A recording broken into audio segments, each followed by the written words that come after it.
প্রার্থীর নাম হচ্ছে নুনু ধর। বললাম নুনু ধর নির্বাচনে দাঁড়াইছে পত্রিকায় হেডলাইন, নুনু খারাইছে। এইটা দেখা তো নুনু সেই খেপে গেল, পত্রিকা অফিসে ফোন দিয়ে সেই গালাগালি। পরের দিন হেডলাইন, নুনু গরম হয়েছে।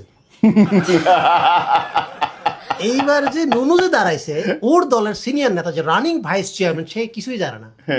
সাংবাদিকরা তার কাছে জিজ্ঞেস করার জন্য, তো বলছে নুনু আবার কবে খারালো, আমি তো টেরই পাইলাম না।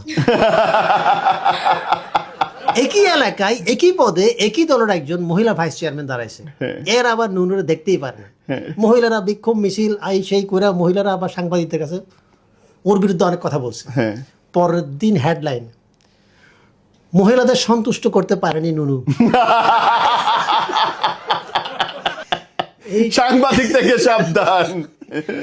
এইটা দেখে তো মহিলা কাছে খেপা খেপা সাংবাদিকদের, দেখেন এটা কি করলেন, দলের মধ্যে গ্রুপিং লাগাই দিলেন, তার সাথে আমার ব্যক্তিগত কোনো রেশারেশি নাই, না হেডলাইন চেঞ্জ করেন। কি পরের দিন হেডলাইন, নুনুতে সন্তুষ্ট মহিলা, মহিলা চেয়ারম্যান ভাই প্রার্থী নুনুতে সন্তুষ্ট।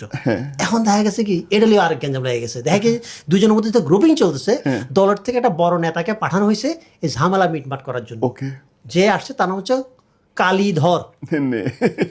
কালীধর আবার নুনুরে দেখতেই পারে না, কারণ কালীধর একটা ফেসবুক পোস্টে নুনু কমেন্ট করছিল, এত শুকনা পাশা লইয়া হাগেন কেমনে।